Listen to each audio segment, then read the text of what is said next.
Hi, I'm LD, and I inspected and approved this guide. Hey guys, this is Sunsfan, and welcome to the official Dota Cinema Guide to Bloodseeker. If you aren't familiar with this hero, you may want to watch the introduction we did for him at the corresponding link. Bloodseeker is an agility carry hero who has a very innate ability to chase heroes, which is one of the reasons he is such an effective ganker. He is very level dependent and is best served as a mid solo. Bloodseeker's typical skill build is very set in its ways, but still flexible to some degree. It's all really dependent on who you're going to be soloing against. We'll give you the safer build, but you do need to know whether it's needed in your particular game. Start with a level of Bloodbath and proceed to max it by 7. Get one level of Blood Rage at 2, and then don't touch it until much later, since all you want to do is silence enemies. Get Thirst at 4, and proceed to max it 2nd. Then of course get your ultimate Rupture whenever possible, meaning at the standard 6, 11, and 16. Now the one thing that is flexible are the levels of Bloodbath. If you aren't having any trouble in lane, you could opt for skilling Thirst a little faster, since it'll give you a devastating ganking presence during the mid game. For starters, get a set of Tangos. Then you'll probably want to get a Stout Shield, since harassing Bloodseeker is kind of the cool thing to do in lane.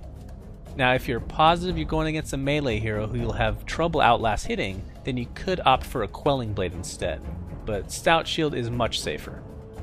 In addition to this, get the usual Iron Branches, which you'll turn into a wand at some point.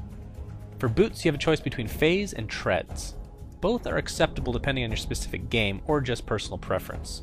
If you're looking for some extra stats as well as the ability to switch for extra HP, mana, or agility, then Treads are your obvious choice. If you feel that last hitting in lane as well as the ability to run through units when chasing is important, then get Phase Boots. In the mid game, a lot of players rush a Radiance, which can be a really good item, but only if you're already dominating. Radiance is an item that'll help you snowball to the next level, but a lot of times will not be worth it in a grinding game. A Force Staff has to be considered core on Bloodseeker for not only its all-around utility, but of course its obvious synergy with your ultimate. One huge counter to Bloodseeker is the ability to just TP away from you since you have no stun. If you don't want to run into this issue, then you could opt for a Yules. Even a Necro could be a cool option since it gives you some much needed stats, push power, and DPS. But after the core Force Staff, go for a BKB since surviving through teamfights can sometimes be difficult. After this, your options open up quite a bit. A Helm of the Dominator is a good pickup at some point if you want to use your Blood Rage on yourself. You can turn this into a Satanic later down the line if you like. Into late game, if you really need a stun, go for a Basher and turn it into an Abyssal Blade whenever you can. Butterfly is also an excellent item for a mix of damage and physical survivability. And for situational items, meaning items you can pick up in certain games and not feel bad about yourself, you can include a Shiva's, Manta, Diffusal Blade, Assault Cuirass, or even an Armlet. A Heaven's Halberd is also a great item in certain situations since you can help shut down the opposing carry while also giving yourself some tankiness. Lastly, a Dagon can be picked up if all you care about is burst damage and making your teammates rage. Usage-wise, Blood Rage is very interesting in that it's used very differently when comparing early and late game. Early to mid game, you'll want to use it as an enemy silence. Late game is for hard DPS. Put it on yourself or a hard-hitting ally that doesn't mind being silenced. Bloodbath, as we've talked about, is a great passive for staying alive in lane. You can even play mind games with enemies in a 1v1 fight. You may be low, but with a quick creep kill or deny, you'll gain some unexpected health, therefore putting them off guard. The skill is also helpful for ganks. If you get the killing blow on a hero, most of your health will be replenished, therefore giving you more opportunities to gank.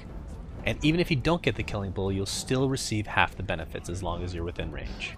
Thirst is what makes you a great chaser. Even at level 1 it has max range, so take advantage of being able to see low enemies. But remember that invis units won't show up unless they are below half the regular threshold. But with this skill comes great responsibility. You need to always have your eye on the minimap. You'd be surprised how many heroes are low enough to trigger this move speed bonus and are still able to be destroyed. And of course, lastly, Rupture is the reason you get so many kills. The enemies will be forced to make a decision. Do I run and die or stay and die? That tends to work pretty well for you. For teamfights, your main concern is who to place Blood Rage and Rupture on. Rupturing a stationary target isn't exactly a great idea, but sometimes it needs to be done in order to keep him in place while the fight transitions just out of reach. And of course, Blood Rage on the wrong target can make all the difference. Silencing them is important, but giving them a ton of damage could end the fight prematurely. Heroes Bloodseeker should try and team up with include supports who can easily cancel teleports, including but not limited to Crystal Maiden, Shadow Demon, and Jakiro, just to name a few. Also, global or mobile gankers can be great with Bloodseeker. Examples of this include Beastmaster with his Hawk, Nature's Prophet with his ability to TP, and Zeus for being Mario's grandfather. Bloodseeker is countered pretty decently against heroes who don't need to run. Examples include Lifestealer with his Rage, and Ursa with, well, his ability to pound your face in if you get close.